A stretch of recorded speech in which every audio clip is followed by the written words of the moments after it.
Thank you again, everybody, for being here and listening and thinking about these things with me and asking good questions. I'm reminded that when we have questions, I should repeat the question before I answer it, so we can take that as a communal project, since my mind isn't assured of remembering it autonomously.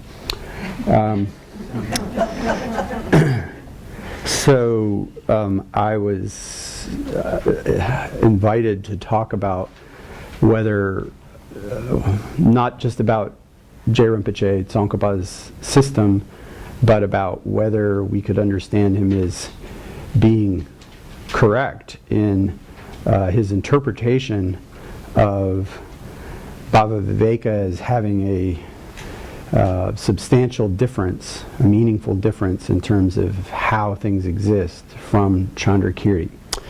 And I felt that I couldn't even begin to talk about that without trying to explain what it is I thought Tsongkhapa's system was in itself, and so that's what I was trying to do yesterday.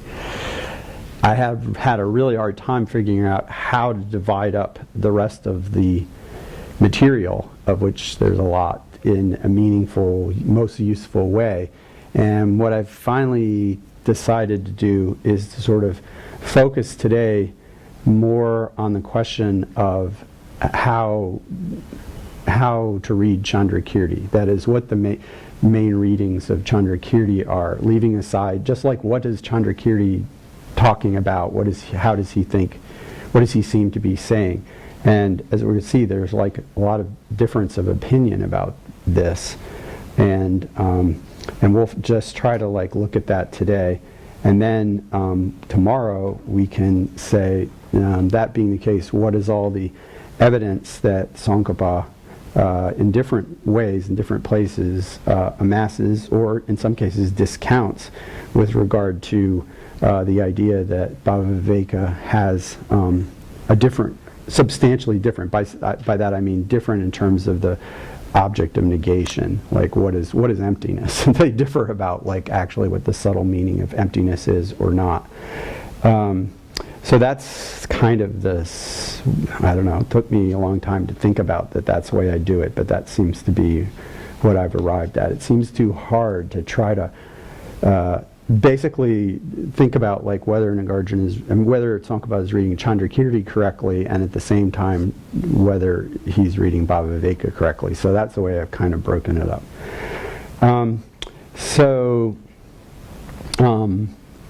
Let me say a little bit about my approach, and then talk about some issues that I feel are lingering from yesterday based on things that I've heard,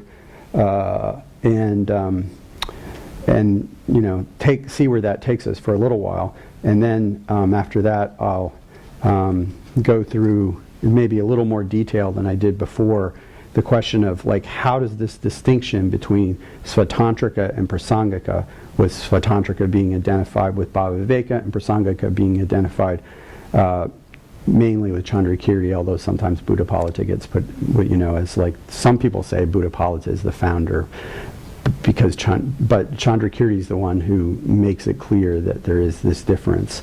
What's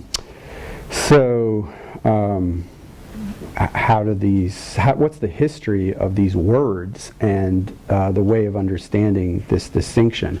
It's a little bit, maybe it's a little different from what we think. And I think one of the things that I've learned by studying it is like, I mean, you get an appreciation when you look at this you get an appreciation for the magnitude of what Tsongkhapa accomplished, to put it one, because it's, if you already know what Tsongkhapa's system is, and you know what kinds of reading methods he has, then when you look at Chandrakirti, you can convince yourself that it's self-evident that he's saying what Tsongkhapa thinks he's saying. But if suppose that Tsongkhapa hadn't existed yet, and you looked at Chandrakirti and you were like, okay, what the heck does this mean? It would be a very different situation. It's hard for us to, you know, to the extent that we understand Tsongkhapa and are habituated to it, it's hard for us to put ourselves in that situation. I guess one of the things I want to accomplish today is give you a sense of why non-insane people for many hundreds of years would not have arrived at Tsongkhapa's way of reading Chandrakirti. That people who were, presumably in good faith, trying to read it, but they had some sort of agenda, and Tsongkhapa had a purpose as well, right? And he came up with a reading that, okay, so I'll say that personally, I find more useful, more helpful, overall more plausible. And that's just, I don't know. I'm putting the, cart before the horse, so to speak. But I mean, I'm biased and toward this system, and I tend to find ways to see those biases being confirmed.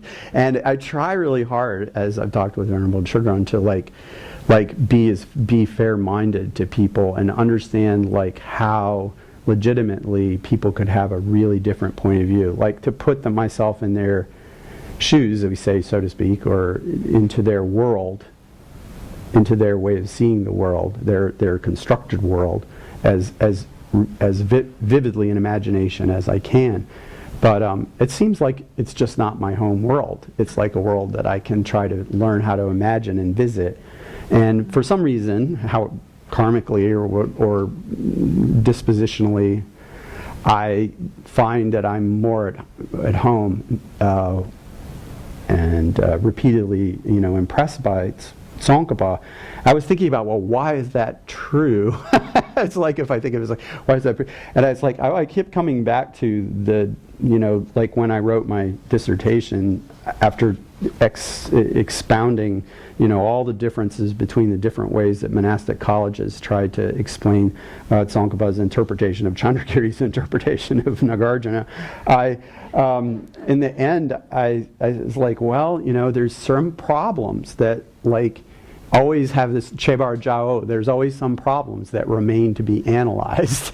It's not like everything, particularly when you're talking about how Buddha knows the world. But there's some other things too sometimes, but that's like a big problem. It's like you always have problems that come up when you try to posit these things. But to me, that doesn't lead to my abandoning reasoning, just like the, Gelugpas of yore. So I seem to be in that family in some sense. And so at the end of my dissertation, I came up with quoting Aryadeva's 400, where he says, page 216, last page of the book, The Two Truths, just as a barbarian cannot be approached in another language, so the worldly cannot be approached except with the worldly. So I quoted that in order to say, I am the worldly, maybe you are the worldly too.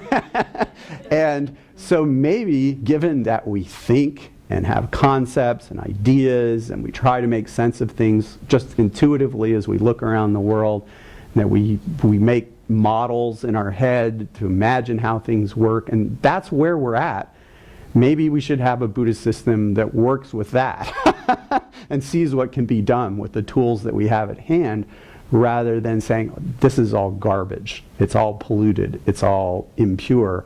Let's just, the way to become more Buddha-like is to, push all of that aside and just leap over into some other completely different realm. Okay, so that's my sensibility.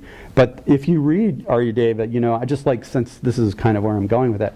So if you read Aryadeva, just as a barbarian cannot be approached in another language, so the worldly cannot be approached except with the worldly.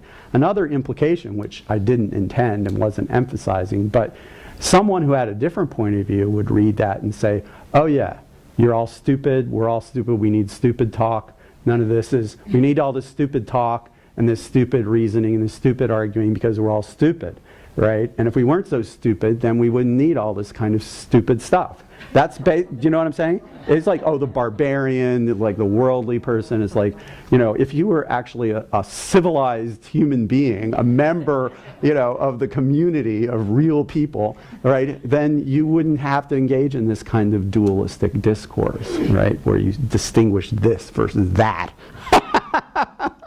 Right. So I just point that out because it goes to my point of like wanting you to see the non-insaneness of people who could read the same text, in this case Aryadeva, and like read it like just like from like we're looking at it from this side and they're looking at it from that side. They're seeing the same words, but they're like taking them to point in different directions or something like that.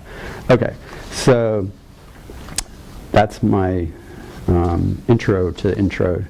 Now, in terms of something that's sort of left over and trying to push it a little deeper in a certain direction, it seems like people have been asking about, and then I've overheard people talking about this concept of things being imputations. And I don't mean to go, we're not going to go through the whole thing that I went before about this, what the status of objects could be. I just want to talk about like the idea of what it means to say that an object has imputed existence. And so we read this Vajira Bhikkhuni passage right where we started, where it doesn't use the word imputed, but the idea is that we assign or we call or we refer to it as a person. That's implicitly this is the idea that the person is something that's designated in relationship to something that's not a person. And that's these aggregates, right? Just the way a chariot is designated or assigned, or that we correctly can speak of a chariot in relationship to a bunch of stuff where we can't find any chariot when we go and look. All right? So that's the idea, that there's like the idea of imputation is that there's, it doesn't have to be the word imputed because that's an unusual word. I've used, ascriptively, right? Like, or some people say designated, right? And then Lama Zopa is now saying labeled. So the assigned, like that there's a, it's the idea is that there's a kind of constructed almost like, but it's like it's participatory. So for this thing to exist as that, there has to be a point of view from which that identity is correctly perceived or conceived, right? Assigned, designated, or imputed. So it does. So could it mean that so you say one way to read that passage, as I was saying yesterday, is like, well, people are just fake, and only stupid people believe in people. Just like only stupid people believe in chariots, because they're just like made up. But that and the whole problem is that we believe in these macroscopic things like books and chariots and people, and these are not foundational. They're not rock bottom. They're conceptually constructed in relationship to some collection of other stuff, right? So then the question, like a table, right, is like, what is the other stuff in relationship to which they're conceptually constructed? Well, that's the basis of imputation. And the question is the basis of imputation more real than the object imputed? So Vajira Bhikkhuni's passage doesn't make that clear.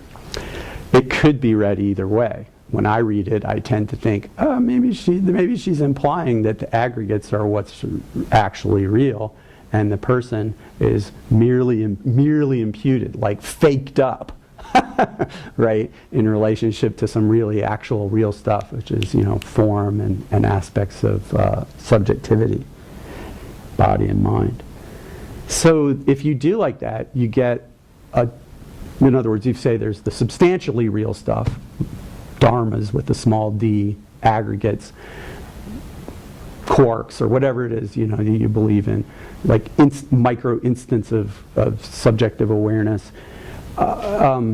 There's this really real stuff that substantially exists, and then there's this other faked stuff that's like just superimposed by the mind by pulling together some collection of other things that really exist out there. Okay?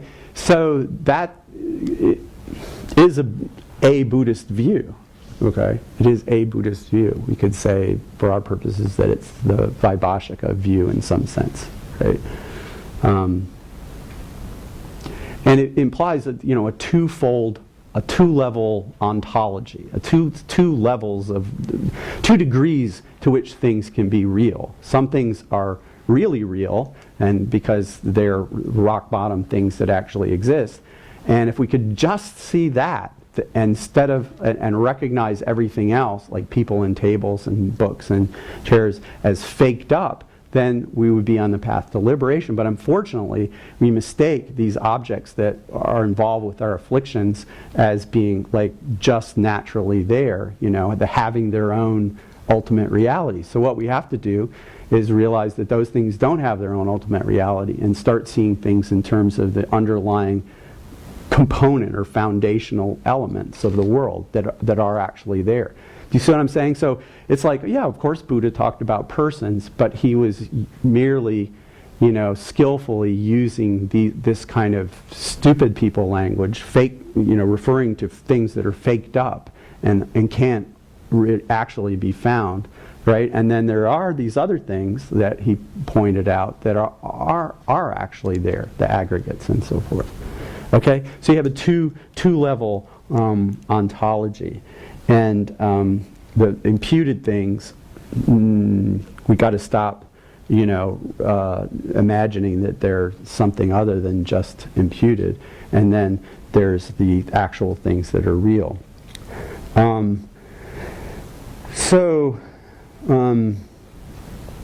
Once, if you have that idea, you can think that, all right, well, how does that fit with Madhyamaka?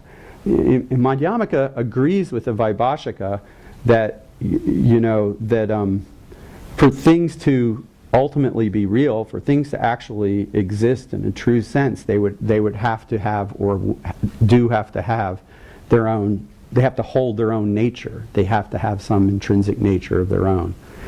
And the Vaibhashika would say, yes, and here are the things that do, and gives you a list, and nothing else does, and so you should stop, you know, imagining that these other things, you know, hold their own nature, because they don't.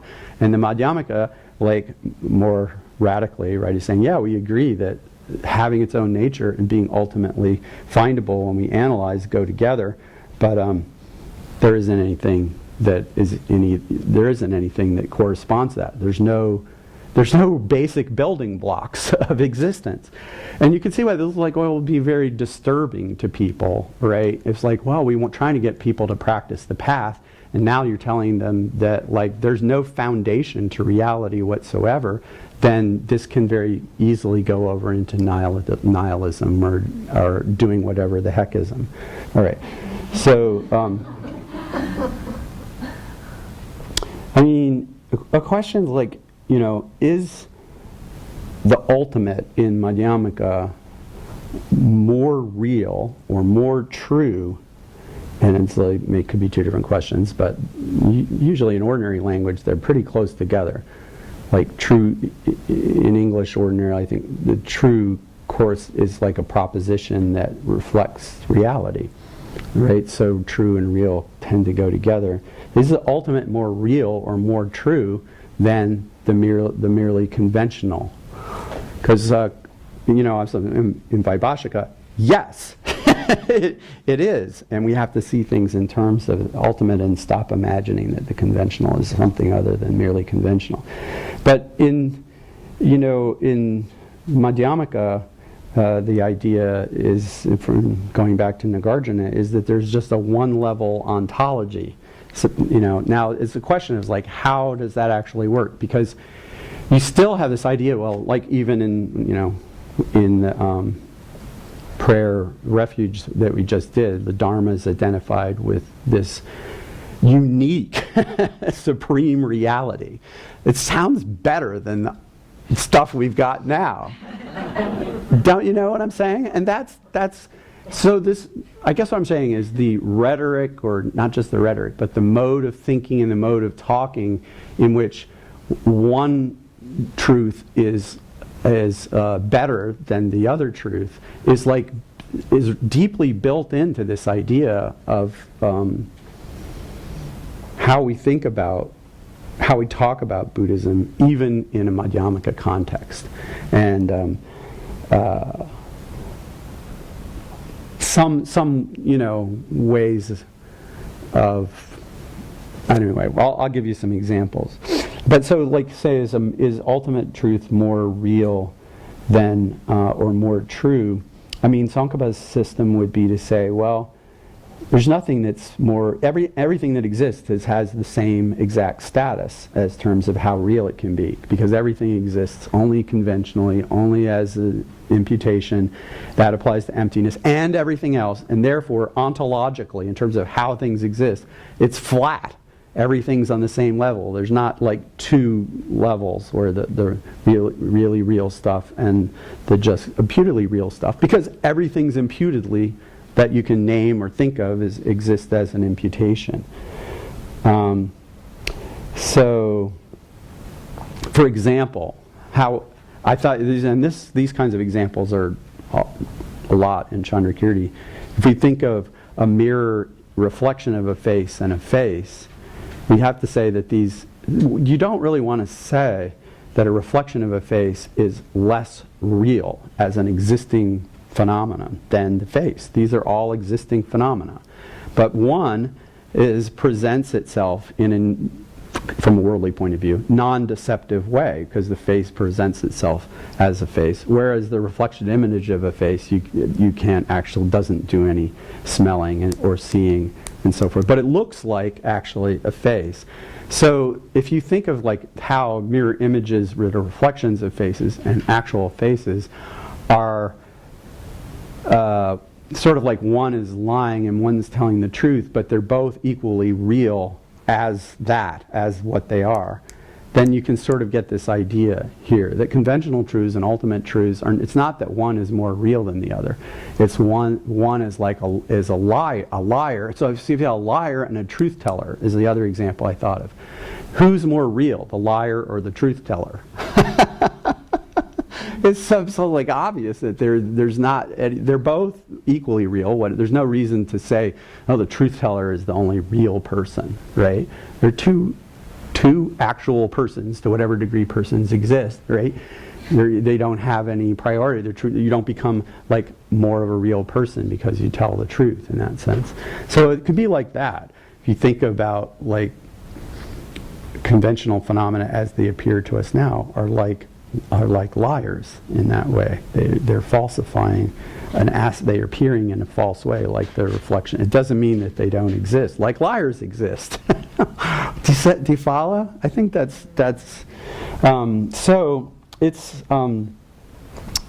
easy to misunderstand this. And like if you think that like emptiness is the real thing and everything else is not, so we now have to seize on to emptiness as the goal of the path, is to take this as the real, then what does that do? That like destroys the conventional, and makes it to be, it puts it down in the same way that the Vaibhashikas would denigrate the existence of people and so forth relative to the underlying aggregates and say, well, these are the really real things. It was like, where this is like, well, now we're going to say it's not the underlying aggregates that are real, it's this other thing, emptiness, that's the real, right? That's the real with a capital R. That's the absolute, right? And all this other stuff is just, fake, and we should not like take it as existing.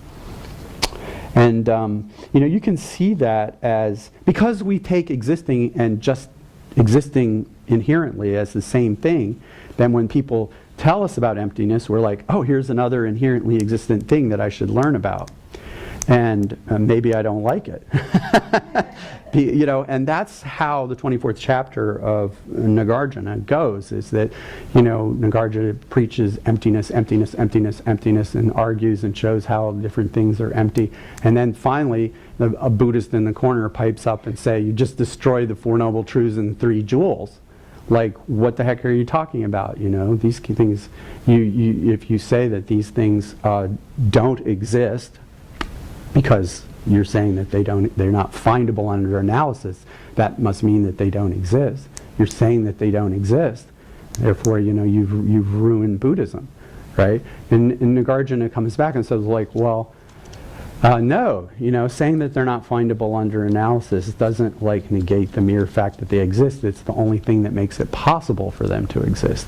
And the problem is that you've mishandled a dangerous snake, essentially. In other words, emptiness is something very powerful, and you have to know how to work with it. And if you make the mistake, it's like, of course, we get, trapped in cyclic existence by reifying objects that are associated with the other afflictions, and then, but if you reify emptiness, then it leads to the denigration ontologically. The discarding of having any actual existence or worth or meaning of everything else, right? And so that includes the three jewels and Four Noble Truths and anything that anyone would say about practicing virtue and so forth like that. So let's see. The question, could come up about whether then, we have a view about how things are, whether we have a view that things are really empty, and can we have this view that, oh yeah, in fact things are empty, and that's a position we'll hold to. Isn't that like already grasping at some inherently existent thing? Right? Well, in a sense it is, because for us it's all tangled up all the time, right? But the idea is that we don't commit a philosophical error by holding a certain proposition. This is Tsongkhapa's interpretation. In fact, that's holding a proposition that's opposing the mode of apprehension, the way that delusion engages the world, is a necessary part of the process of becoming liberated. So Nagarjuna famously says, for people who take a dogmatic view, or drishti, of emptiness, he said that they are incurable, because emptiness is the thing that cures all of our attachments to views of this and that. So then if you take a dogmatic view attaching to emptiness, then you'll become incurable.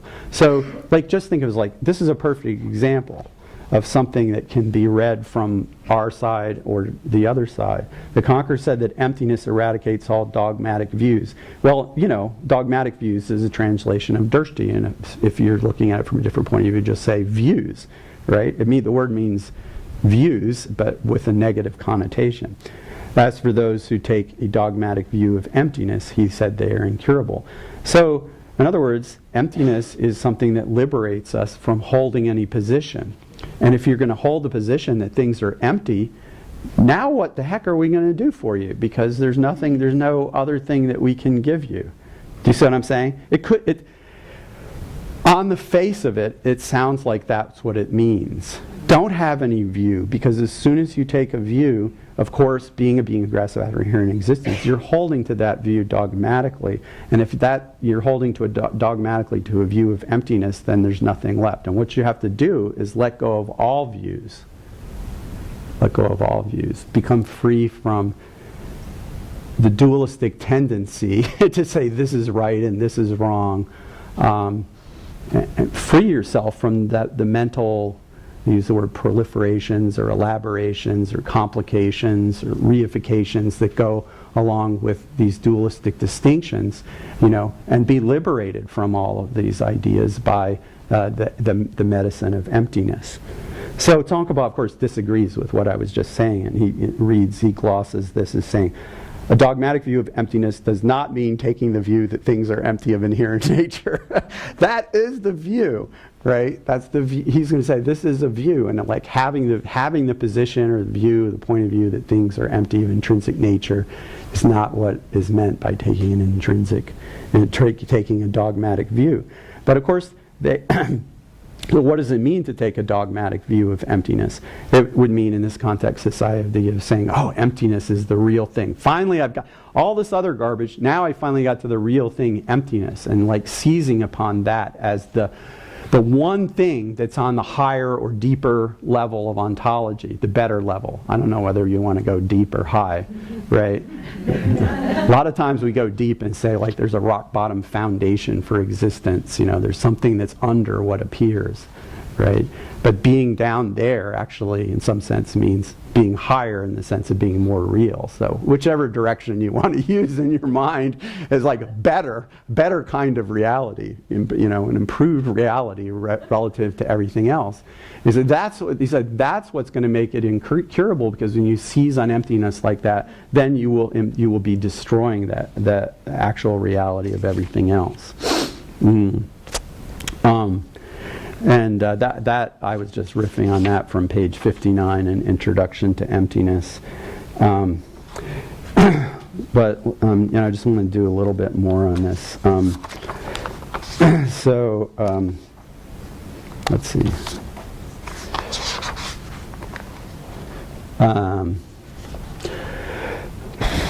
So in volume 3 of the Great Treatise, page 192, Tsongkhapa quotes this exact passage about emptiness, dogmatic view of emptiness, and then he gives Buddhapalita's commentary on it, and then he gives his own gloss on that. And okay, so what Buddhapalita's virtue, from what I can understand, is that he's really good at coming up with examples from everyday life that help to illustrate things. It's not like he's not the great logician, as we'll see. He's the person who said, well, how can we explain this with an example from everyday life? That's my perception of, that's what his contribution to Nagarjuna is. Nagarjuna can be quite terse sometimes, right? And Buddhapalita comments on it in a way that like gives examples. So he's commenting on this thing. The Conqueror said that emptiness eradicates all dogmatic views. As for those who take a dogmatic view of emptiness, they're incurable. So he said, so he gives the example. This is Buddhapalita. For example, if you tell someone, I have nothing, and that person then says, give me that nothing, how would you make that person understand that you have nothing? That's what he means, like incurable. No, you already told them that you have nothing, and now they're reifying this nothing as the thing they need to get. Right? Okay, so Tsongkhapa is very happy with that explanation, and he glosses it for a long time. He says, if you think that things' lack of intrinsic nature is itself intrinsically existent, then there's a problem. When you hear me say I have no money, and then you develop the idea, if you develop the idea this person has no money, then you have to refute even that idea. So it would be wonderful for you to rely on what I've said, explaining that, that's not what it means.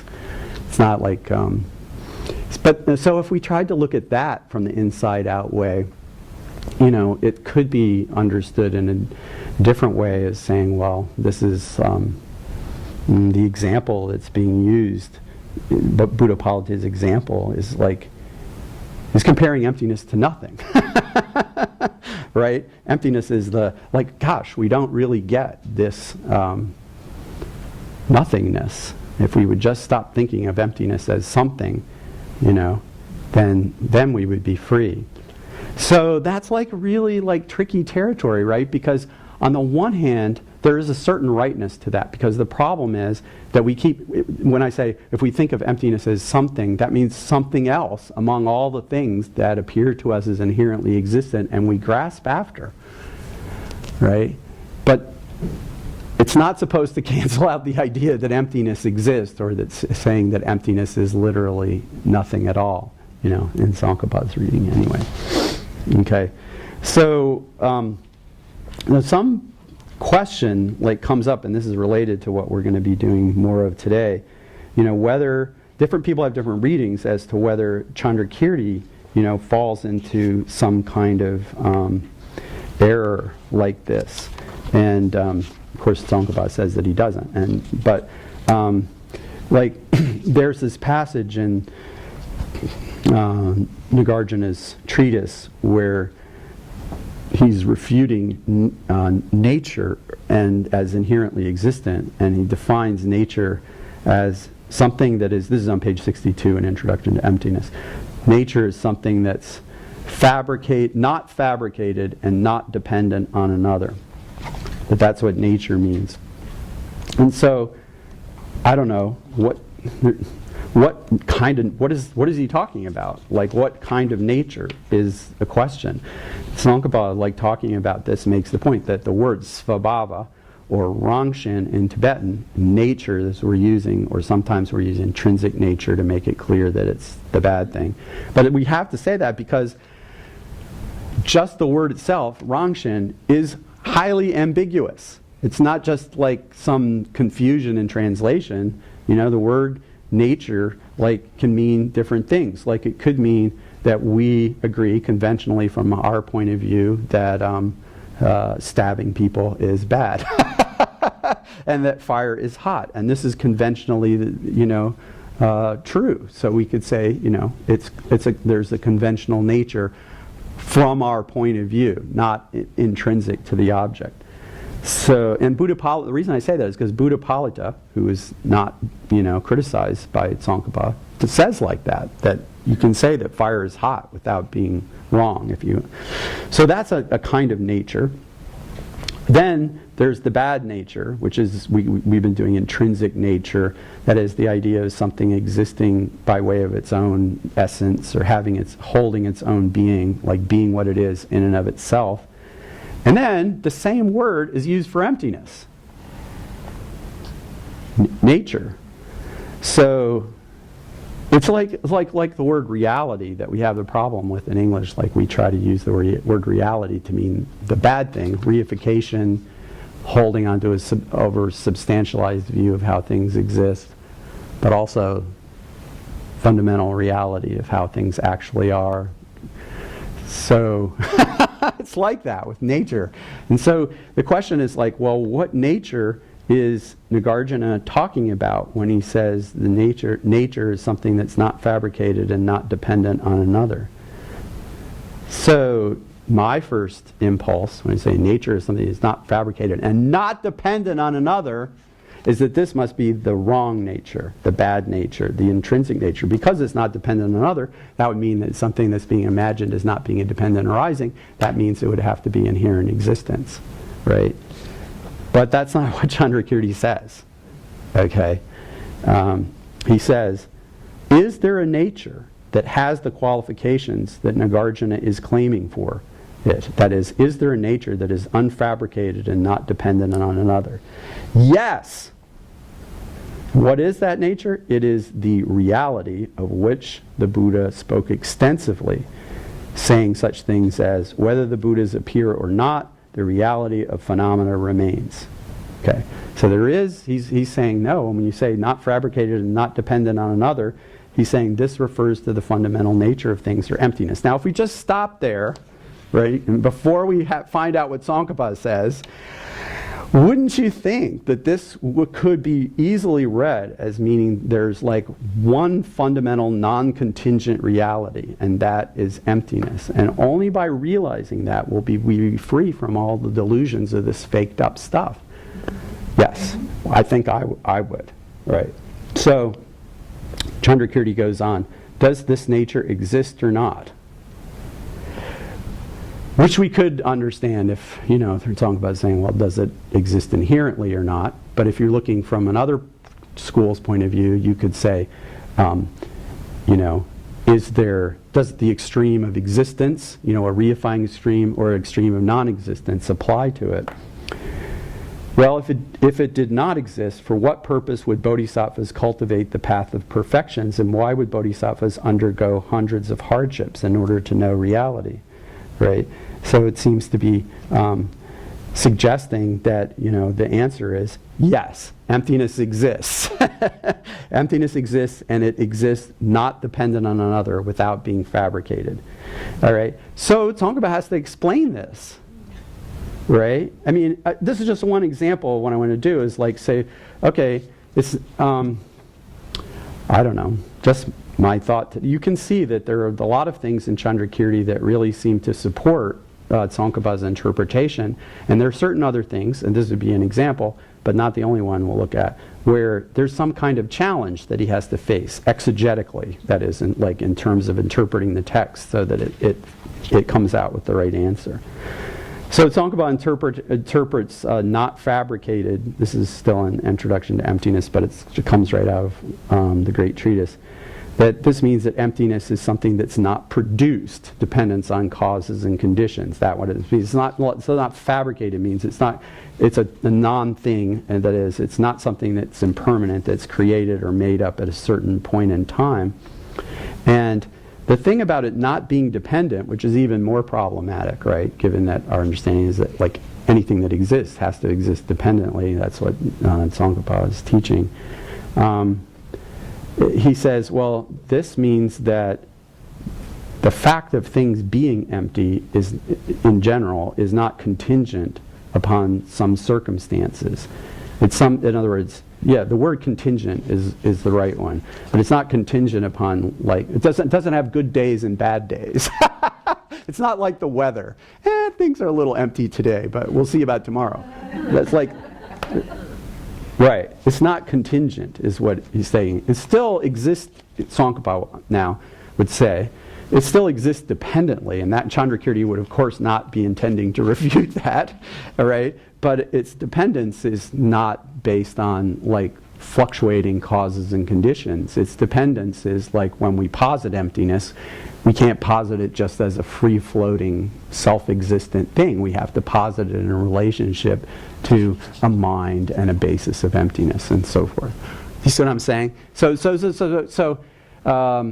I don't know if you're convinced, but that's, I try to show that if you read the text on the surface, it's suggestive of a view that is not Tsongkhapa's, but then it can be read by, you know, a genius exegetical interpreter as like being consistent, not just with what Tsongkhapa wants it to be, but with a lot of other things that he finds elsewhere in Chandrakirti. Do you see what I'm saying? It's not like if he had to go through every passage in Chandrakirti and make up something that's like this, then it would be like, really, you know, you're tripping because like, or you're just, you know, but it's not like that. He can show that in lots of other places, Chandrakirti is insisting that the whole refutation of things as existing or non-existing means refuting inherent existence so as to leave room for dependent arising, and that mere dependent arising is not being refuted, and that this applies to all phenomena. So there's like, you know, this is what Tsongkhapa is with this challenge of saying, you know, how do we reconcile all the different kinds of things that Chandrakirti is saying? And in here it seems like he's saying something that doesn't fit with what he said over there. So I will interpret what he's saying here to make sure that it's consistent with what he said over there. Now, other people can do the same thing. If they start with the passage over there and take it literally, then they'll interpret the passage over here that we like and show that it doesn't really mean what we want it to mean. You call it, like when you have a text that's like, can be seen in more than one way, then you can privilege certain passages and then seek coherence by like interpreting the other ones in a way that aligns with it in general. And I guess Tsongkhapa is like a master at this. I mean, it's super impressive.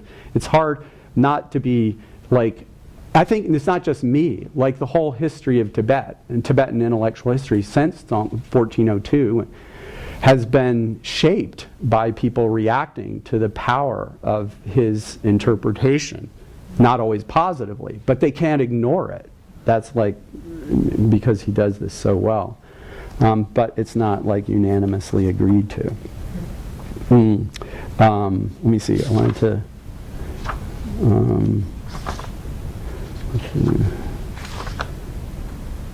so, just finishing on that issue about like Chandrakirti's passage. So I'm picking up where I left off now actually in the Great Treatise, Volume 3, page 198. So he says, what about this reality, this which is the nature which is unfabricated and non-dependent? Does it exist or not? You know, well, it didn't exist. Why would bodhisattvas, you know, undergo hardships on the path? And so then Chandrakirti continues from there. The final nature, you know, is the unfabricated fundamental entity, which is ineluctably, inescapably, right, inevitably present in fire, in the past, present, and future, and is not the later occurrence of something that was not there before. It does not depend on causes and conditions, like the heat of water, or here or there, or the weather, like I was saying, or long or short. So does fire have such a nature, which is like, or anything, tables, chairs, do they have some sort of nature which is that they inevitably and inescapably have, just because that's part of what it means for them to be there? So what does Chandrakirti say? Does fire have this nature? It neither essentially has it nor essentially lacks it. You know, it would be nice for Tsongkhapa if he just said, conventionally it has it. But then he says, no, he takes it from an ultimate point of view and said, no, it's not that things have as their essence this nature. That's not like you can just grasp it as like, oh, when we look to see what this thing, we found that it does have an essence, and it's this thing called emptiness. Right? Emptiness is posited in relationship to the non-finding of some chariot essence in the chariot. So you can't, if you say it essentially has it, then you would like lead to that problem. So he said, neither essentially has it nor essentially lacks it. But this is hard for people to make any sense out of. So he says, nevertheless, to avoid frightening listeners, I reify it and say, quote, it exists conventionally, unquote. So this is like, you know, one of these great things. It's like, so here, Chandrakirti is saying emptiness exists, and it exists conventionally. Very clear. But in the same sentence, he's saying this constitutes a reification that I'm making as a concession to all of us stupid people. So you see what I'm saying? You can read it like Tsongkhapa says. He says very clearly, it exists conventionally. What could be clearer? And then, you know, the other person says, he's just saying that as skill and means because, like, otherwise we would freak out, right? Okay. That's kind of, I think that's a good example of why you see, like, some people get a riff on Chandrakirti that's like, could be different from Tsongkhapa's. Another thing that like points that some, like a long time ago when I met Jay Garfield in Hawaii, I was at a seminar on Nagarjuna with David Kalupahana.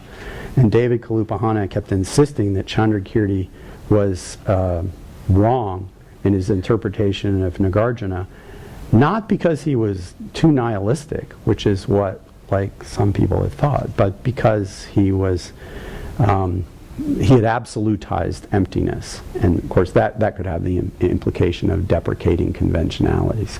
And Kalupahana like clearly held this view. He was like he loved Nagarjuna. He was completely impatient with Chandrakirti, and this is one of the passages that he would point to. You know, he's saying it's like, well, he thinks that there's, you know, some essentially existing reality that doesn't depend on anything else. Right. But there's other passages that he could have cited too. Another thing is that in just one last thing on this, is in Madhyamaka Avatara, Chandrakirti's other book, chapter 6, verse 80, he makes this statement about the relationship between the two truths.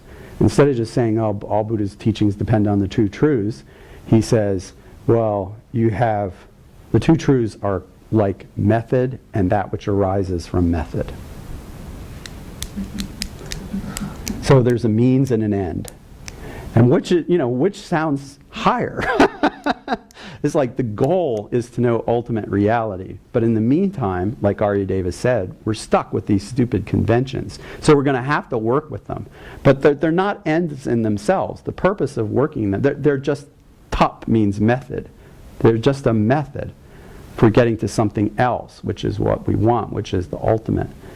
So it's, you know, like you have somebody has to make a gloss, but you know, you can explain it. It's like, of course we have to talk about the ultimate using conventional language. It's not intended to say the ultimate is more real than the conventional, and so forth. Once you get, it's very easy to imagine how Tsongkhapa can explain it, and then you can look it up. But it's like, if you just are not versed in that system, and you take that verse on the surface, and if you take it in isolation, it's like, very clearly seems to suggest a two-level ontology that, well, we could compare to the Vaibhashika one. Although now it's different because the really real is emptiness, right, instead of the aggregates. But then this really real is deprecating these like other things that are just a way of getting at it. All right. Okay, so I wanted to see it. Okay, so the second thing I wanted to do was like go a little bit through the history, which I did the other day, but this time specifically with like trying to talk about the emergence of these different interpretations of Chandrakirti, and specifically the idea that there's two kinds of Madhyamaka, and these have these brand names, Svatantrika and Prasangika. So this is on a handout, which I haven't given out yet, but I will give out right now something about what the rest of what we'll do today, I guess. Thank you.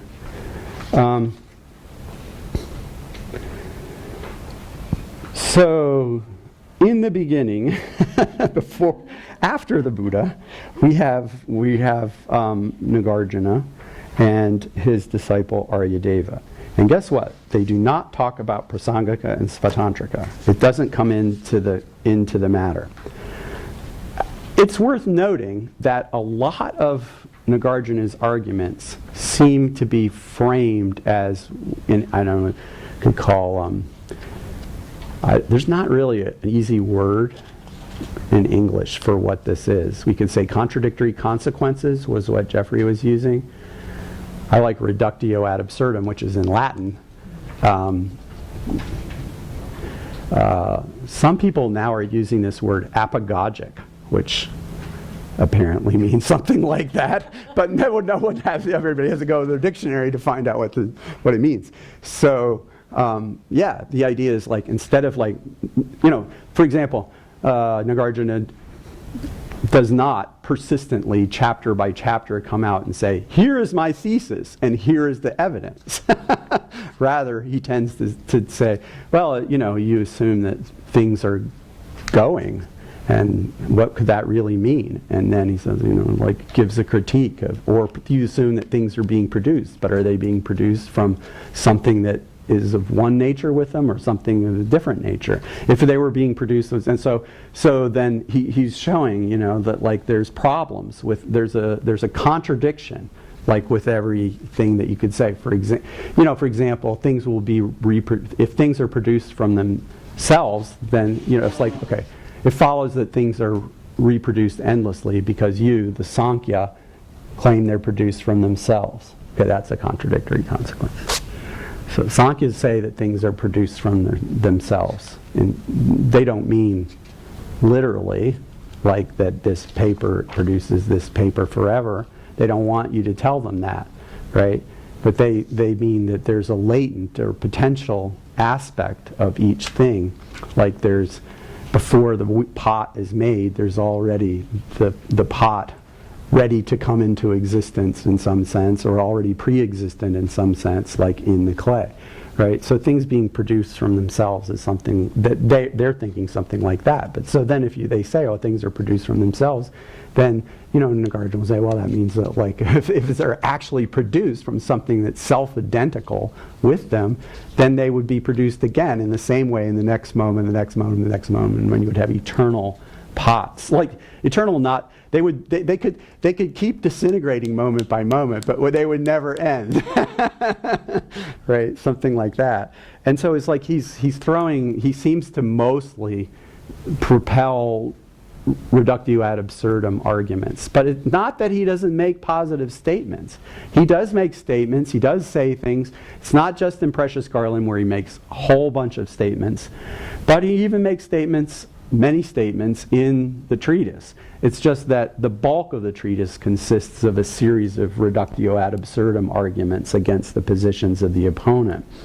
So that becomes, even though, that bears upon the development of this argument.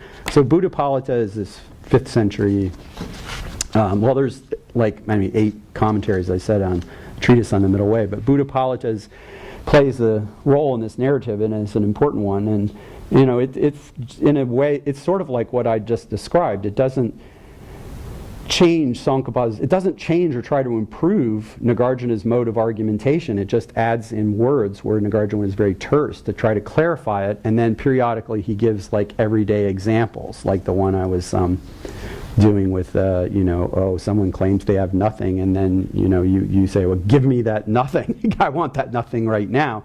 Then what are we going to do? And there's another one that relates to our little topic about whether there's really a flat ontology or a twofold one. In Buddhapolita, he's talking about like 2 truths, conventional and ultimate reality, and he says, well, here's an example. Suppose there are 2, unlettered villagers who come into a temple where, a sophisticated yogi is sitting in meditation. And the villagers start arguing about which is Shiva and which is Vishnu in the temple. And the yogi, they can't, there's no third party to adjudicate the dispute, so they ask the yogi, and the yogi says, oh, that one's Shiva, that one's Vishnu. And so the point is that the yogi knows perfectly well that these are, not actually those gods. That's the implicit, line. So the yogi is on one level. We could say, well, is the yogi lying? Is the yogi lying by saying that's Shiva and that's Vishnu, when he knows that they're just plaster things that have been painted over and they're not actual deities? In Buddhapolita, it says no, he's not. That is not lying, and the implication is that that's how all Buddha's conventional teaching is. It's like we're like the unlettered villagers or the barbarians that Aryadeva is talking about, and so you have to use these. You have to stoop down to our level and use these dualistic words and operate from the point of view of our way of thinking about things. So another way of interpreting that is not implying a twofold ontology is he's saying, look, when you're arguing with somebody or helping them settle an argument, you have to enter into their perspective and work with what they understand to try to advance their understanding, which may be a more Chandrakirti way of understanding it.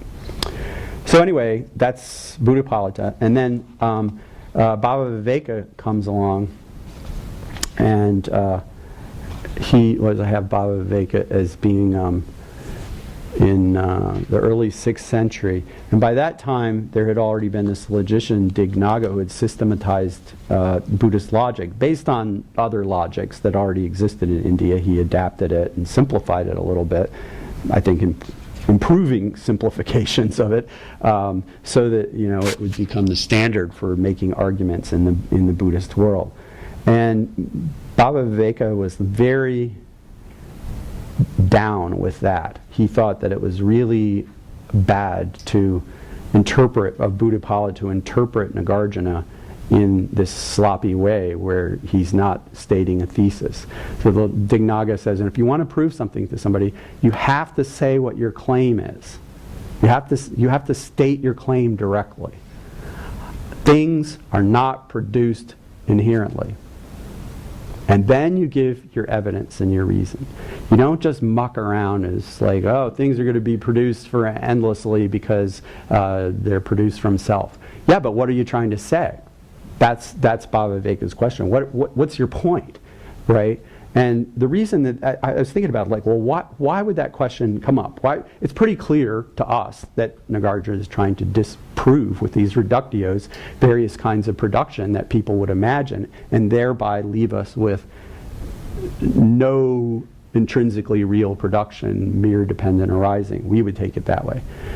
But Bhava-viveka is like, okay, but you're arguing with people who don't agree with you. You have to say clearly what it is you're trying to prove. Otherwise, how do they know what your point is? So he doesn't give these examples, but I'm going to give you a couple of examples that sort of illustrate the logic of Bhava-viveka's point. So there's this famous little example that we use. That fat fellow Devadatta never eats in the daytime. Okay, so we're by refuting, by making it clear that Devadatta has been overeating and yet never eats in the daytime, we're clearly implying that he's going and eating at night, right? So wouldn't it then be the case, if we are refuting production from self, that what we're really trying to do is establish that things are produced from other, just in the same way? Like, do you see what I'm saying? If it's the opposite of what you're disproving, must be what you're implying. We have another example. So I don't understand the mathematics of this well enough, but this is like seems like it's a good example if you do understand it.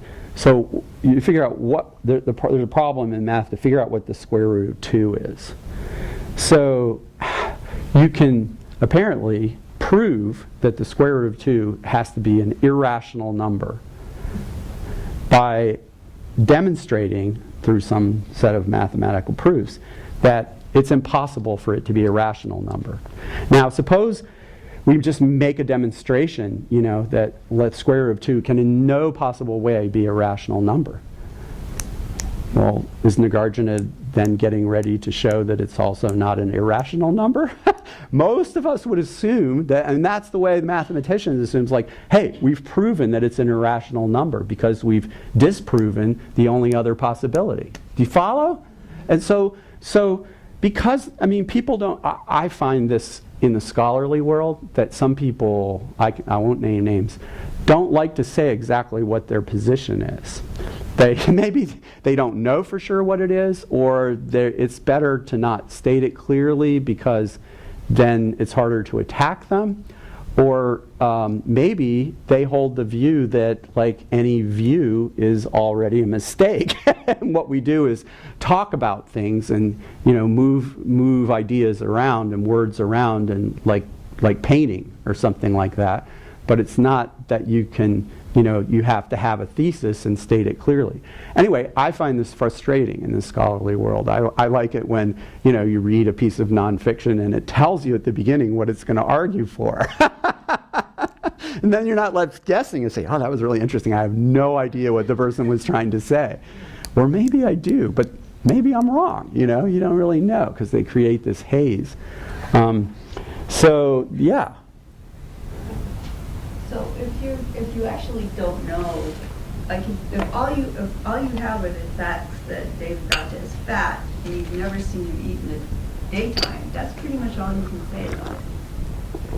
You can imply that he eats at night, but unless you actually see him eating at night, you really can't say that. Right. Well, so you're going to say that there's no such thing as inference. There's only direct perception. I'm just saying that a lot of what scholars are doing are saying what they like. Just taking the square root of 2. You can demonstrate that it's not a rational number. Why? Because there's a limit to how many rational numbers there are. Mm-hmm. And if you postulate there's only rational and irrational, then you conclude that it's irrational. But you actually, unless you can prove which irrational number it is, which you can't because it's endless, that's all you can say. First of all, I disagree that there's a limited number of rational numbers. There are an infinite number of rational numbers. Yeah, well, anyway, even there, because we can keep dividing it in half and get another smaller rational number. But anyway, so there comes this issue, not quite yet, but almost, of what kind of knowledge is valid, right? And this Dharmakirti he's the guy. He's like lives actually during Bhava Viveka's lifetime. They overlap, it seems. But Bhava Viveka hadn't read Dharmakirti, and he was working from Dharmakirti's predecessor Dignaga, who focused on logic. But Dharmakirti like introduces epistemology and theory about like what knowledge is and what kinds of minds can know what. It's very complicated, right? So he talks about two kinds of valid knowledge, both, it's just the simple direct perception and inference, but then he gives different definitions in different parts of his work. And one of the definitions, both of the definitions clearly include the idea that we can know things through direct perception. And one of the definitions also would include inferential knowledge, but the other one not so much. So then you have people who can legitimately cite Dharmakirti to sort of support something like what you just said, that we can't deduce anything from what we know with our senses. All we can say is what we're able to directly know. And there's other people who can say that, and Tsongkhapa is one of those, is look, we don't know emptiness directly. And the only way we're going to get to it is, since it's a hidden phenomenon, is to engage in some inferential analysis. Now, what is our to do an inferential analysis to deduce that things don't exist the way they appear? We need some data, some examples. We have to know something about cows and horses and how fire relates to fuel and how seeds grow into shoots and like all the, there's no way you can talk about this without actually having some perception as data to be making inferences about. So this is what Tsongkhapa argues, is that we have to use inferential analysis to realize the ultimate nature and then meditate on that thing that we realize. And in order to do the inferential realization, we have as a foundation our ordinary, valid, conventional perceptions of how the world works. We have to start with that, right? Yeah. So, does that assume that the information we get with our senses is the complete picture? It seems like it's constantly evolving. New information is always coming. New sense perceptions will always come. mm-hmm. And we never have enough. That's the limitation of science. It never has the complete picture. So how can you infer from that that anything is right. really there? Right. Well, I would say that we provisionally infer it as like a conclusion that is we can decide on and operate on the basis of that. This is our knowledge at the present time, and because we have fallible minds and we know we do, we have to consider the possibility that what we take to be our knowledge of the world might actually be wrong, right? And like we were talking about yesterday, I mean, what we take as knowledge of the world and legitimately take as the knowledge of the world, like people in the past, including Chandrakirti, and took it as self-evident that women were inferior to men. It didn't need to be discussed, right? Yeah. So that's a good example. Yeah. And that's why His Holiness will always accept the evidence of science if it disproves something that Buddhists have believed for a long time. Right. Because what we've taken as valid knowledge might turn out to be discredited by valid cognition. So I think we did yesterday, we said Tsongkhapa has this definition of conventional knowledge. It's like something that's known or renowned in the world, but subtracting that which is refuted by analysis of the ultimate, and that which is refuted by conventional knowledge. Now, so we could take something as here's something that's known in the world and it hasn't been refuted by any of those things. It feels like we therefore know it as something that's conventionally existent. But it might turn out that there'll be a conventional valid cognizer that arises in the future will show that it never was actually conventionally existent, even at the time when you took it to be. It's not that it retroactively stops existing. It's just that you find out later that you were wrong in what you thought you knew. Okay. So anyway, I just wanted to give you those examples about Devadatta and math, not to open up the whole problem of induction and deduction, but just to show you what the reasonableness of Bhavaviveka's point of view, that if you want to prove something, you should say what it is you're trying to prove and then give it evidence for it, instead of just like criticizing what the other people said and showing how it leads to absurdity.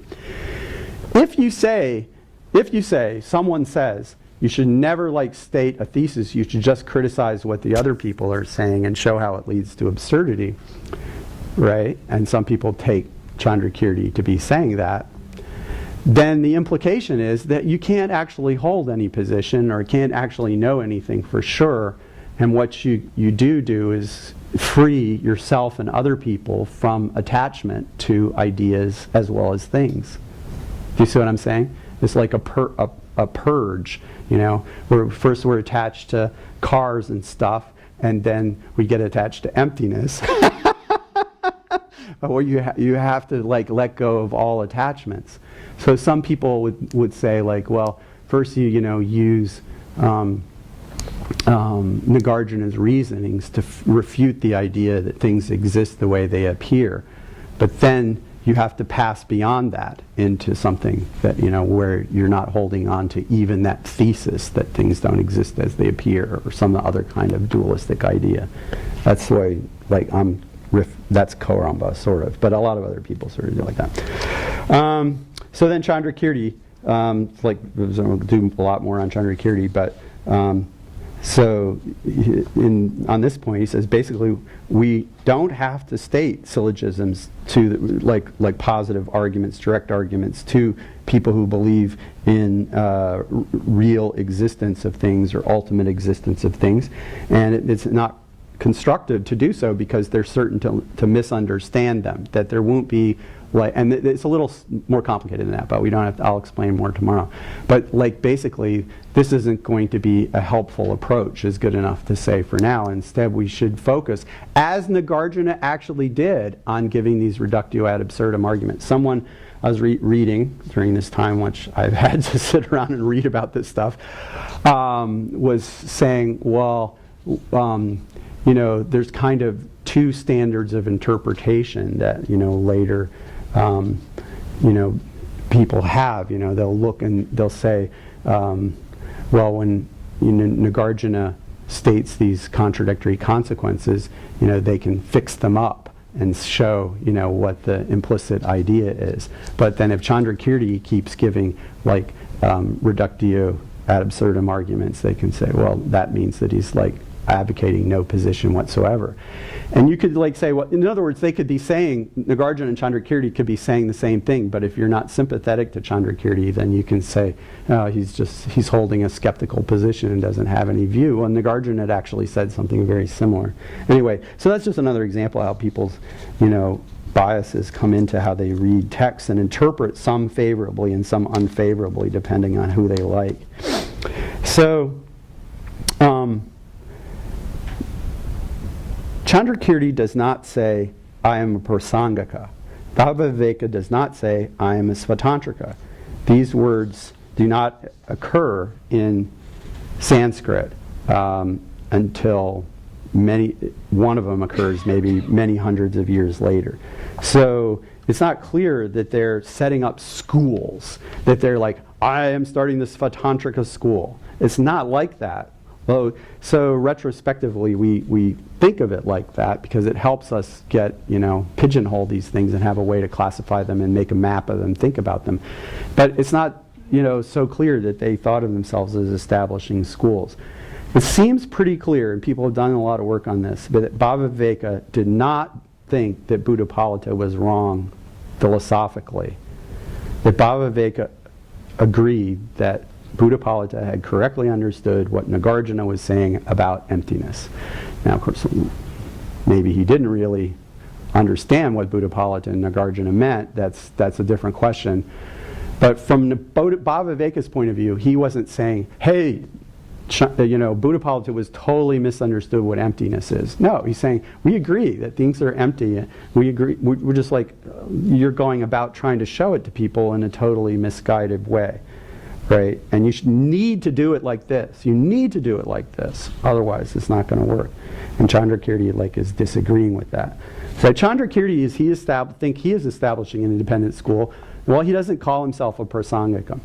He does say, maybe 3 different times in his book, that no one else has given a clear explanation of what Nagarjuna taught. So you have to interpret that to not exclude Buddhapalita, because he spends a lot of time defending Buddhapalita. But that's actually what he says. It's if you want to understand what Nagarjuna says, I'm your guy.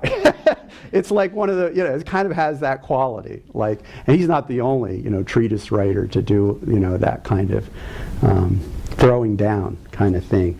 And so it seems pretty clear. Who would he be criticizing? He's criticizing Bhavaviveka.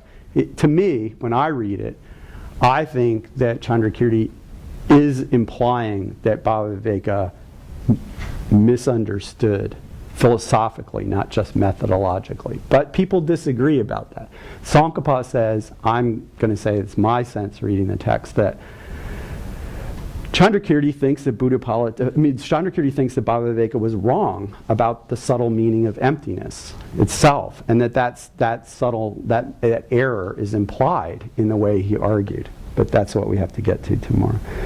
So then the important thing that I wanted to mention that happens is that Chandrakirti puts out this revolutionary text that only is text that you can possibly rely on to understand Nagarjuna, and almost nobody reads it for hundreds of years.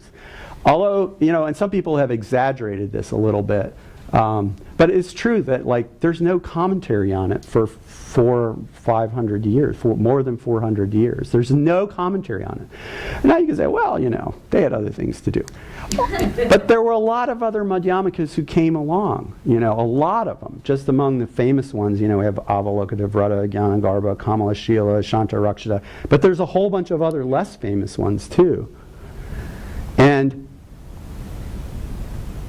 they don't mention Chandrakirti. And when Chandrakirti is saying things that are directly attacking positions that they agree with, they don't refute him. It's a lot of people apparently didn't see the book, the books, the 2 books.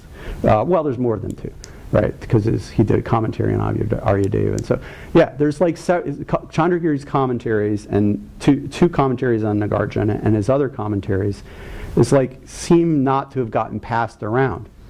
So people start to have this understanding, about when we look at what Buddhism was like in the first millennium, that Mahayana Buddhism as it developed, people weren't relying on prasangika, what we retroactively name prasangika, as the way to understand the path. They were looking at Yogacara ideas, and then what we now retrospectively call Svatantrika ideas, that some of which incorporated Yogacara ideas at a conventional level, and they were relying upon these kinds of things. And one way, it's well, why?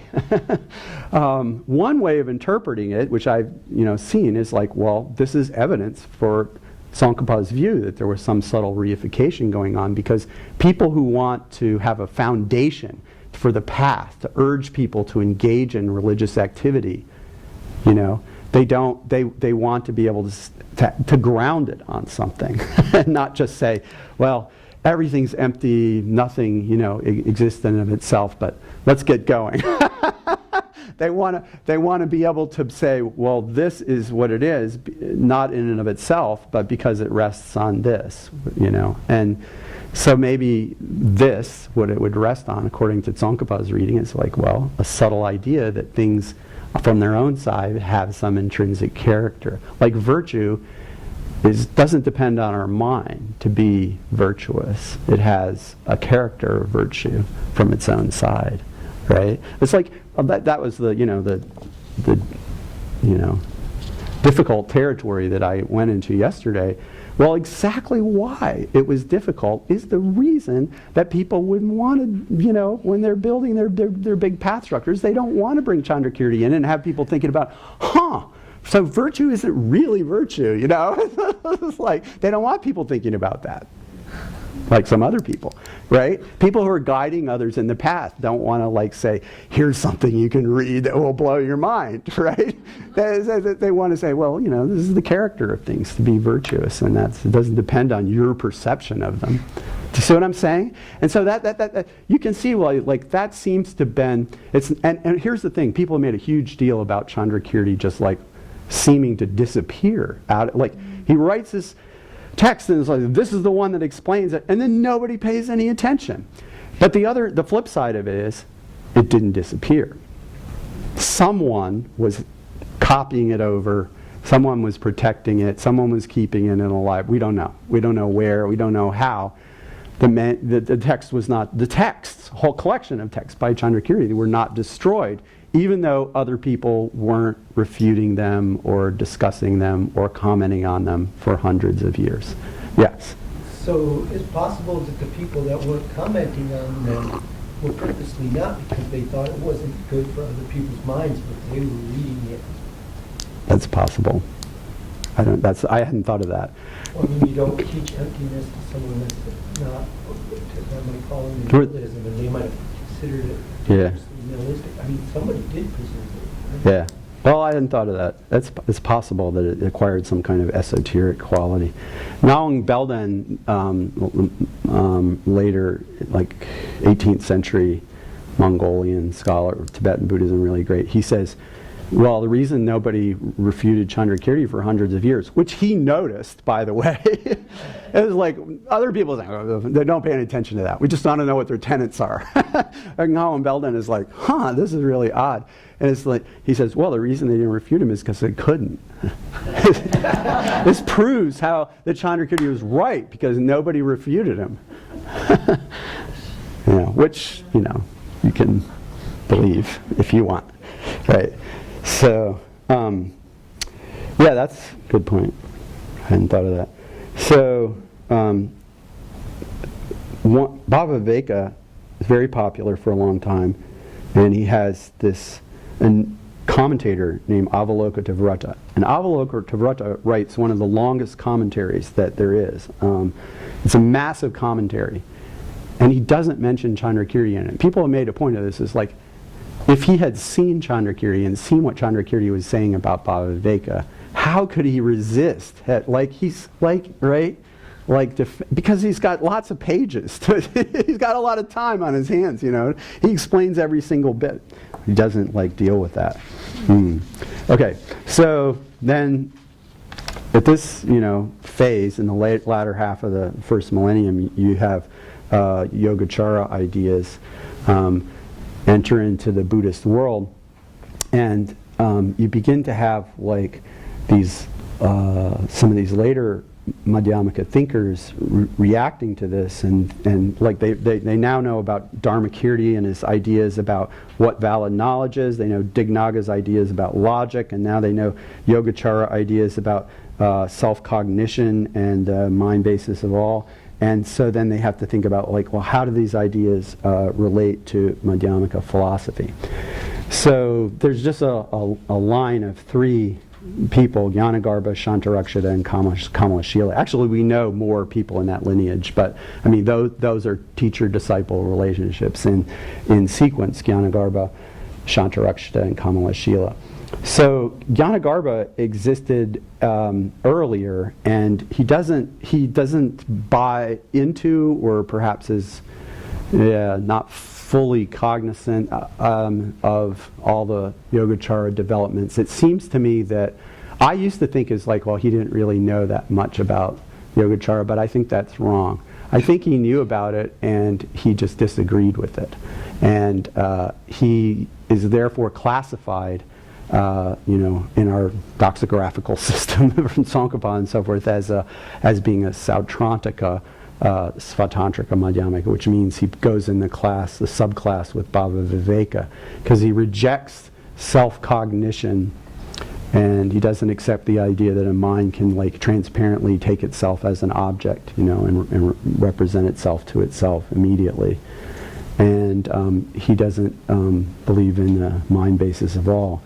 But then his student Shantarakshita, well, and one other thing I should say, Gyanagarbha, we're going to come back to him, is he does incorporate from Dharmakirti the idea that a thing, a functioning thing, is something that performs its function. Like we still down to today have this definition in our tradition, and that goes back to Dharmakirti, and it comes into Madhyamaka specifically through Gyanagarbha. So it's like this is how we're going to define the two types of conventionalities, things that are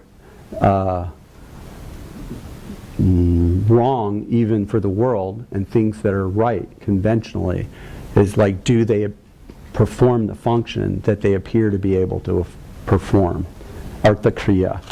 Can something perform the function? So like the face and the reflection, they both appear to be able to perform the functions of a face, but only one of them can. So one of them is a unreal conventionality, that's the mirror reflection, and the other is a real conventionality, and that's what Gyanagarbha says. So we'll come back to this, like whether he's going to get away with that, but that's what he says. And so and then Shantarakshita is like very elaborate thinker who incorporates lots of ideas from Dharmakirti and Dignaga and Asanga all into his ideas, and writes extensively, and then establishes the first monastery in Tibet, and ordains the first monks there. He's a Yogacara Svatantrika, because he accepts these things like autocognition and mind basis of all these distinctive Yogacara ideas. He accepts them at the conventional level, but like then he's a Madhyamaka because he says like, well, none of these things, like everything else, is ultimately findable on an analysis. But conventionally we want to be able to posit the mind basis of all, so we can talk about how karma goes on, and we can talk about memory and how it works better from the point of view of these people if we understand that we're knowing ourselves immediately as subjects at the same time we're knowing an object. And this is like, okay, so why is this so important? But this idea of whether there's some kind of immediately reflexive self-awareness and mind can be immediately transparent to itself comes to be really important.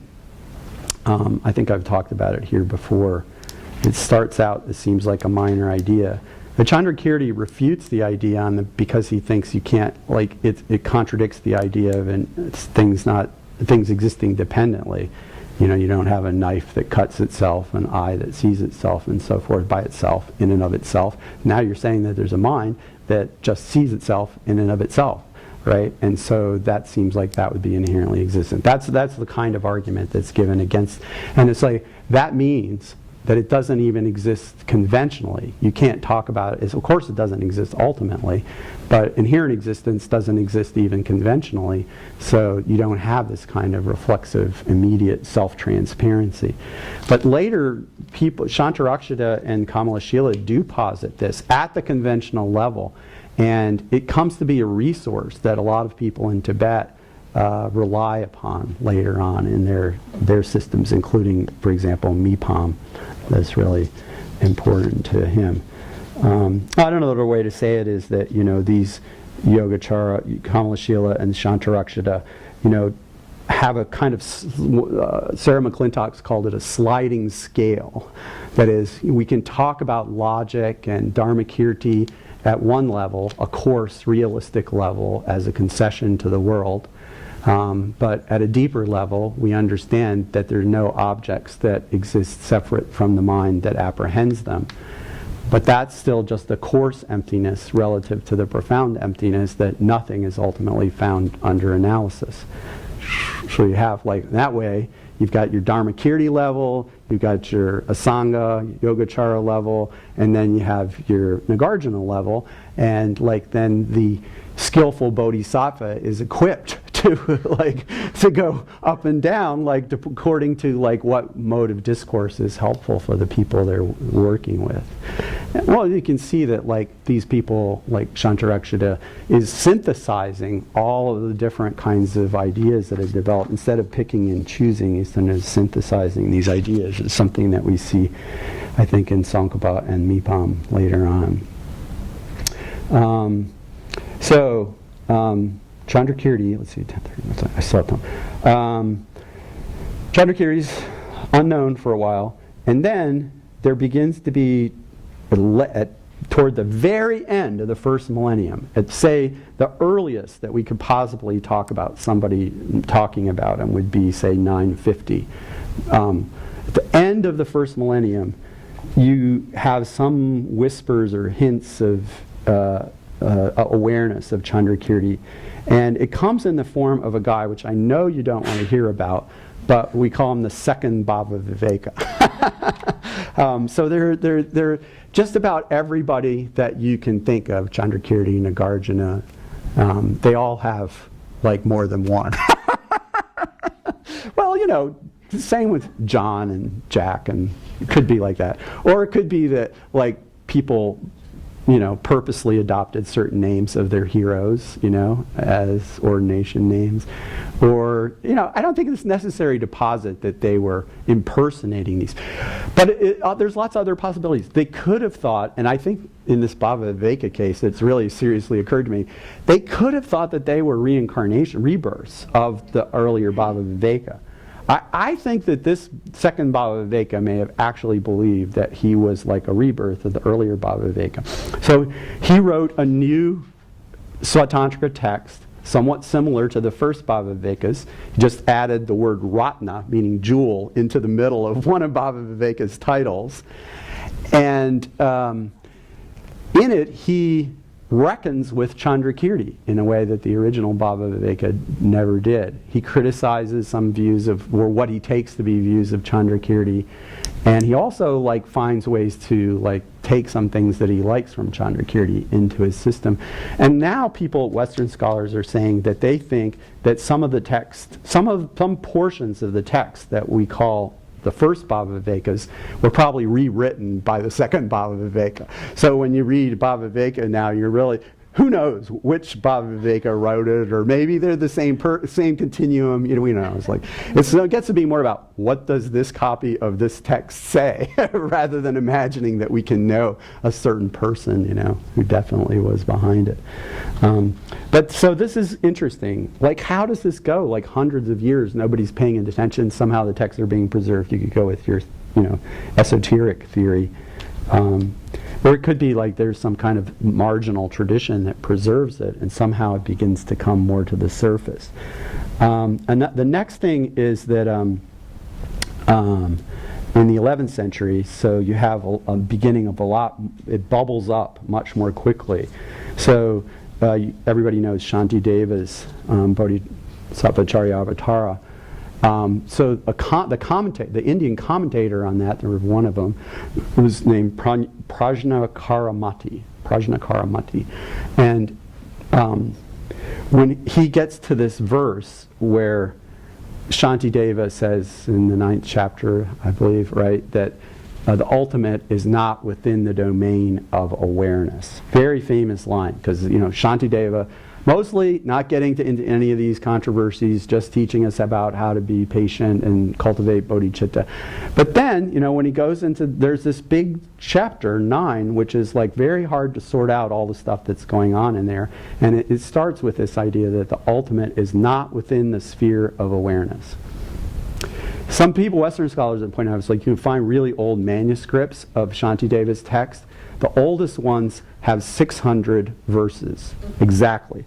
The next to oldest, which are from Dunhuang, have 712. And the current version has over 900 verses.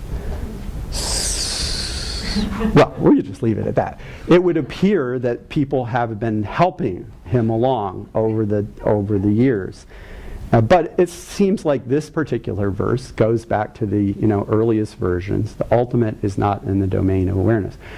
Well, when Prajnacaramati comes to comment on that, he immediately cites Chandrakirti. Say, this is the view of Chandrakirti, is the ultimate is beyond consciousness. Mind cannot know the ultimate. Ultimate is beyond any. So we would say it's inconceivable, but we would still think, well, yeah, but mind has to have some way to get at it if it's inconceivable if we're going to attain awakening. Well, it depends on what you think awakening is, as we'll talk about. So maybe, Dharmakirti had shown very clearly how conceptual thought is always involved in some kind of distortion, because it takes an image that's represented in his mind and uses that in some way to stand for the actual thing. So there's this mistaken aspect of conceptual thought. But some people, right, didn't limit this to conceptual thought. And they said, well, basically, that's how all consciousness, or our consciousnesses certainly, have this quality of duality. Of like, there's a subject side and there's an object side, and we're representing, the world within to ourselves. And this kind of like subject-object duality is characteristic of all consciousness. And in order to transcend this kind of dualistic subject-object thing, you have to have something that's beyond what we call mind or consciousness. Yeah. Apple was like, it's there, and if you just read off the face of line 1 and don't add any words in the 9th chapter of Shantideva, that's what it says. So what's really interesting is Prajnacaramati, first of all, he doesn't fix it up the way Tsongkhapa does. He goes with it and says, this is absolutely right. But then for our purpose, what's interesting is like, he says, yes, and we can show that Chandrakirti was saying the same thing. So now it becomes very clear that at this time in India, when people suddenly, after hundreds of years, decided to start making reference to Chandrakirti, what they took Chandrakirti as being and standing for was this kind of perspective, in which there was no kind of mind or consciousness that could access the ultimate. And the realm of the ultimate was somehow beyond anything that we think of or call consciousness. Do you see what I'm saying? So that was the Chandrakirti that they were talking about. Now, this was also a period of time where highest yoga tantras began to appear quite a lot, and the commentary on Guhya Samaja is written by Chandrakirti. So, was it the same Chandrakirti or a different Chandrakirti? Well, that's for you to decide. But he lived presumably, he probably lived hundreds of years after the other one. Two writers in India, two other writers, which you don't have, know their names, Ratnakara Shanti and Abhyakara Gupta, in the 10th and 11th century in India, they make reference to these two texts, the Guhya Samaja commentary, and then Chandrakirti's, what we take as the Madhyamaka Chandrakirti's views, and they compare them, and they don't actually agree with them all. They're both like, they like the Guhya Samaja commentary, and they have some concerns about the Madhyamaka Avatara and the Prasannapada, and one of them, I'm not remembering which one, tries to patch it up a little bit, sort of along the way Tsongkhapa would do, and say, well, when you say ultimate's not accessible to mind, you have to mean like this. But the other just says it's wrong. It's not. It can't be right on this. So this text is wrong. This other text, the Guhya Samaja commentary, is right. Let's see. Getting towards a reasonable stopping point, but not quite there. So then, in the 10th century, we have Atisha, who part of the second diffusion, or whatever we call it, second dissemination of, Tibet had gone through the dark period, and Buddhism, the monastic lineages seem to have died out, and they had to be reestablished, and not just from India, but also they were able to get them from Tangut, the kingdom of Tangut, which is to the northeast of Tibet, also preserved Buddhism and helped reestablish it. Anyway, Atisha was a great, figure of the 11th century, goes to Tibet and writes texts that are many texts and famously Lamp for the Path. But he talks in one of his other texts about Madhyamaka and whom we should rely on and so forth. And he talks about, in many passages that I had read the last time Venerable asked me about this, whose side was Atisha on. It's like the text that I read, it seemed like he was so even-handed. He would just talk about Bhavaviveka and Chandrakirti as though these were two cool guys that we need to know about. So in other words, Chandrakirti is included, and he's usually just included along with Bhavaviveka as here's one of the important Madhyamakas that you Tibetans need to learn about. But I've read more since then, and it seems to me that the evidence is starting to mount up that Atisha did actually favor Chandrakirti. But you may not think that's a good thing on the surface you think, oh, that's great. The founder, Tsongkhapa is past in the beginning of Lamrim Chenmo takes Atisha as the author of Lamrim Chenmo, which is the weirdest thing he says. The author of this book. Well, he's writing the book, but the author of the book is Atisha. So Atisha apparently wrote Lamrim Chenmo according to Tsongkhapa. And so he's taking Atisha in some sense as the founder of his tradition. And it's true that it begins to look like as that Atisha was was not only a Madhyamaka, but was a Madhyamaka who favored Chandrakirti. But he favored Chandrakirti, and perhaps in ways because he was drawn to this idea of that the ultimate being something that was beyond human conception. That is, we have to use words and language now, but we can't think that we will actually, with mind as we understand it, be knowing the ultimate. Now, Bhavaviveka had dealt with this issue. It was okay, how do we get to a perfect mind that directly, non-dualistically, non-conceptually knows reality? How different that is from our minds. How do you get from here to there? Right? We know the Tsongkhapa story now is that we start with reasoning and analyze and discover this hidden phenomena of emptiness, become very familiar with it conceptually, very sure of it, and then also developing meditative concentration. We learn to focus our mind on this mental object of emptiness. It's still conceptual, but now it becomes like an absorption on one-pointedly on emptiness, but as conceptually constructed. And the idea is because concentration has this quality of when you're in it, of where you seem non-separate. You become absorbed. That's why I use the word absorption. You become absorbed in your object, and you lose any coarse sense of duality between the subject and object. That you're able, with the power of concentration, to penetrate emptiness and come to know it directly in a non-dualistic state.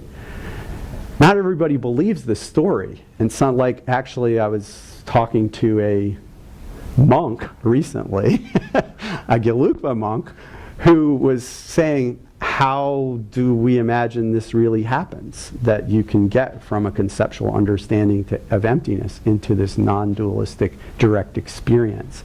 It doesn't seem like just positing concentration, and then you do concentration for a while, and then you attain this power of knowing it directly is an adequate or convincing explanation. So, the idea, the Tsongkhapa's line, which I just sort of explained quickly, partly it goes back to Bhavaviveka. It doesn't go back to Chandrakirti. Bhavaviveka, very clearly says, there are two ultimates, by which it means two kinds of ultimate mind. There's one, a kind of conceptual, dualistic ultimate mind. And then, based on that, based on this conceptual dualistic mind with proliferations or superimpositions where you have an idea about emptiness that you've figured out and you form a definite knowledge that things are empty, but it's still conceptual, on the basis of that you can attain to the pure or higher ultimate, the actual ultimate. Some people call the first ultimate the figurative ultimate, or the concordant ultimate, or something like unto the ultimate, all right? And so there's like, he talks about these two ultimates, and that's like our stepping stone. Atisha says, this is wrong. He doesn't say Bhavaviveka is wrong, but he specifically refutes the idea that there are two ultimates, which is Bhavaviveka's position, right? And he also has a verse where he says, if you want to know who to rely on, you should rely on Chandrakirti. Then otherwise, there are all these lists that I was familiar with where he lists all the teachers. But there are indications of like some favoritism towards what he took to be Chandrakirti's view and opposing of Bhavaviveka's view. And so that probably so Atisha was so influential, this probably had some effect in the 11th century. And then you had people like Jayan. I'm gonna we have coming toward the end, so I'm not going to explain all this, and we'll have more time this afternoon. But finally, Chandrakirti gets a commentator, Jayananda, in the 12th century, and rather than trying to fix up like kind of these ambiguous things that Chandrakirti says, and the way Tsongkhapa does, he does exactly the opposite, and he very strongly states there's a realm of falsity and deceptive illusion that we're trapped in, and then there's the truth, which transcends mind. And it's like, and so then to be a Buddha in some sense starts to sound like, well, some people take it as an implicit in Chandrakirti, and certainly Jayananda took it as implicit in Chandrakirti, that you stop having what we take to be consciousness as a Buddha. So Buddhas exist, but they're not like, first of all, they're not sitting around thinking about, what shall I do today, right? Whom shall I save? So if you start with like, well, what kinds of minds they do have, and it's like, well, they don't have any kind of mind. Anything that we think of as mind has already been transcended. What they have is, as a result of the practice of the path, a kind of sort of continuous production of innumerable helpful activities going out in all directions. But you can't say, oh, this is what conventional truths look like to a Buddha. There's no way of talking about an inner landscape of a Buddha's mind, because everything we think of as mind has been transcended. It's like if you think about, I don't know, I started to think about, when I was thinking about this today, like if you have a non-Buddhist, some kinds of non-Mahayana understandings of nirvana, where nirvana, all the aggregates are suffering, and so if we just like stop all the continuum of all the aggregates, like then that will be nirvana, right? And like so we wouldn't have any mind, because the fifth aggregate has stopped, and so fortunately we're free of the burden of consciousness, which is dukkha, right? And do you see what I'm saying? And it's like, well, they don't hold that a kind of like annihilationist thing from their point of view, because they believe in Buddhas like other Mahayanists. It's just that they think these Buddhists have extinguished all the aggregates, which includes what we're thinking of as mind, the fifth aggregate, right? And so they function in some other manner, which I like, so we think of that as robo-Buddha. Those of us who don't agree with it call it robo-Buddha, right? There's like all kinds of great stuff's getting done, but there's no one home, right? Because, right, yeah. Yeah, so anyway, Patsop was another one that was sort of along the lines of Jayananda, and worked with him actually in getting Chandrakirti more popular and more popular. And in fact, it came about that, in the 11th and 12th centuries, that Prasangika, that is what was, Patsap invented apparently the use of the terminology Prasangika and Svatantrika, although Jayananda, who was around the same time, had used the word Svatantrika. But the idea that there are Prasangikas and there are Svatantrikas, and these are the two camps, that seems to appear first in Patsap in the 12th century. And it was part of a strong favoritism toward Prasangika and Chandrakirti. And Patsap took that very clearly to mean we, as Prasangikas, have no position or view to defend. We reduce to absurdity all the claims that others make and thereby free them from their dogmatic attachments, and as we do with ourselves. Yeah, and that's what the path is. It's like becoming free from attachment to views. Yeah. So not everybody agreed. There was this guy, Chabachurgi Senge, super important, who tried to reckon with Dharmakirti's ideas and Dignaga's ideas about valid cognition and use of logic in the path. And he liked Bhava Viveka's ideas because they incorporated the use of logic to get at the ultimate reality. And he thought Chandrakirti was terrible. And he took all these verses from Chandrakirti that Tsongkhapa cites when he's talking about the two truths, and he reads them in a totally different way to show that Chandrakirti is just totally deprecating the conventional, that he doesn't he's the whole, everything that knows any conventionality is false and deceptive and wrong. You can't, there's no reliable information about the conventional world. You have this kind of split, right? Yeah. So Chaba dislikes that, and he says, no, we need to have conventional, valid knowledge that we can use with reasoning to approach emptiness before we can realize it directly. But he's in the minority. He's in the minority. Like most people are, before nobody even read Chandrakirti, now, starting from around the turn of the millennium, he's become the hot ticket. And everybody's being a Prasangika and understands that to mean some kind of skeptic or mystic or a combination of mystic and skeptic, as I've been trying to describe. Anyway, so just last thing, I'm just reflecting about this a little bit. So we don't know why this took place. When I was reading this week, I toyed with the idea for a while that, because Atisha was so super powerfully influential and charismatic, that the fact that Atisha was tipping his hand, praising all Madhyamakas, but tipping his hand about whom he favored, that could have had some effect on the fact that most of the people who followed him, which was most of the people, were going and siding with Prasangika. But the problem with that is that this flourish, the reason that Atisha is doing that is because he's part of a movement that's already started in India, within, maybe only 50, 60, 70, 100 years at the most before that you have this second Bhava Viveka, and you have people who start to say, we have to actually read Chandrakirti and take him seriously, whether we like it or not.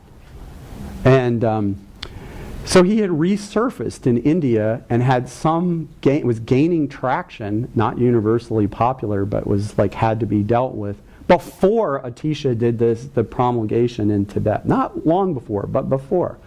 So you can't just say, oh, it was Atisha who did it. So the other idea that has been postulated, of course we don't know for sure, is that this had something to do with Highest Yoga Tantra. That people who were interested in doing Highest Yoga Tantra practice and took that as the core of what, and the highest sort of Buddhist practice, were not Bhava Viveka-ish. They were not Dharmakirti-ish, general. Now some of them were. There were clearly some, but perhaps I'm just trying to say that these two things happen at the same time. Highest Yoga Tantra begins to become very popular, and at the same time Chandrakirti begins to become very popular. Maybe there's a relationship between the two things. Maybe So this is the way I was thinking about it. Like, just because of experiences I've had recently teaching the Dharma, people want to have some experience when they meditate and they understand that as Buddhist practice. They don't want to like sit around and study books and have arguments and reason about things, right? And so if you have a practice that involves elaborate visualization and rituals where people are inducing very powerful experiences in their bodies, why do they want to like pull themselves out of that and sit around and think about syllogisms and consequences, right? There's kind of, I think, maybe a little bit of a kind of mystic versus logician thing that's going on here. And, we think it was like, if you say everything in the conventional world is rotten, and then what are we going to use as stepping stones to get to the ultimate? Well, it's not going to be reason, It's going to be some kind of indication from the Lama or practice that's transmitted from the Lama that will allow you to switch channels, like in a sudden way, not incrementally use reason. So they look at it as like, oh yeah, you're figuring out all these ideas about emptiness. You're just spinning more dualistic ideas on top of the ones you already have. It's not helping, because it's like somebody who thinks that they're going up a staircase, but the whole staircase is stuck in the basement. What you have to do is have some sort of technique for leaping up to the first floor. Yeah. It's like one person I'll mention at the end is this guy, Rongzomba. Heidi Koppel has translated his work. He's appears to be the first Nyingmapa to deal with Madhyamaka in the 11th century. And his view of Madhyamaka is that Chandrakirti posits that conventional truth is wrong, and this shows the inherent limitations of any dialectical system that is like tsini. Because these dialectical systems dissect and discriminate between right and wrong, rejection, acceptance, enlightenment and delusion. These are all dualistic distinctions. And in fact, the actual situation is the two truths are inseparable, and that reality is the very nature of delusion. And so what we have to do is directly realize, having a kind of direct experience of the immanence, already presentness, even in the midst of delusion and so forth, of perfect awakening. There's no so you can call it subitist or suddenness. There's no possibility of any gradualism. You just have to wake up to the fact that the basement is the first floor. Do you see what I'm saying? There isn't any like different floors. It's all one floor, right? Yeah. There aren't any steps. Yeah. Okay, that's plenty for a morning, I know. Thank you very much.